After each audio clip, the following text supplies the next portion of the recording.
this is how to strap an ankle following an inversion sprain for returning to training and then playing.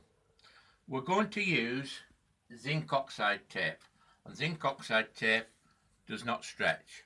So the first thing I'm going to do, I'm going to put what is known as an anchor, and that anchor just goes round once. And the reason we're doing this is that tape sticks to itself better than it sticks to the skin.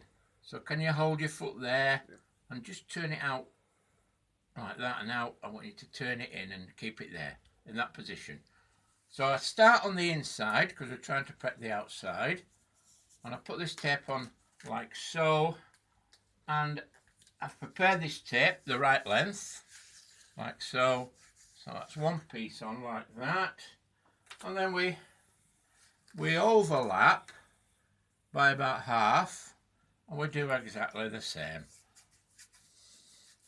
So it's stuck on the inside now, or the medial side, and we now pull tight and we pull it round onto the lateral or outside of the ankle like so. And then we can add a third over the top of that and do exactly the same.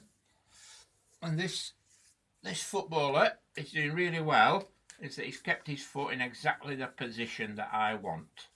I don't want him to move at all. Now the clever part of this, which is different to the normal stirrup strapping, is where we split this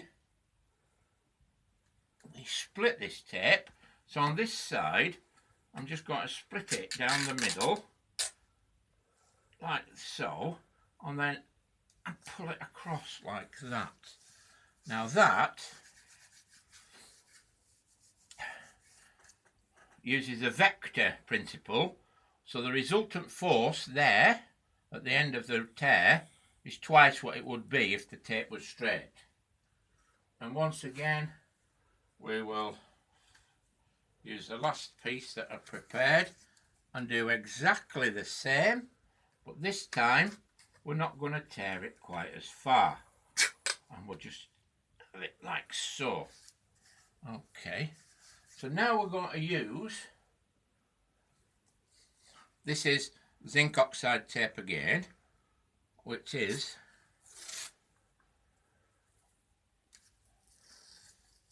like so, and that's what we would call now as the lock. That locks everything in place. And I always like to just finish off this type of strapping with what I call a figure of 8.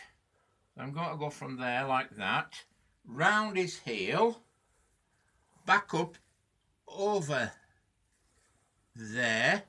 I'm missing out that part of the ankle there, over the joint line. And this type of tape is called EAB, or elastic adhesive bandage, and this actually stretches, so you can see that stretching. So what we do is we put the final part on now, which is the final lock, and that goes on like so. And now I always like to tidy any little bits up that are protruding out like that, like so, and there again, so it's nice and tidy even though it's not seen. And now if my young footballer would like to try and turn his ankle outwards now and inwards now, can you feel how it stabilises it? Yeah. So there is an ankle strapping for an inversion sprain.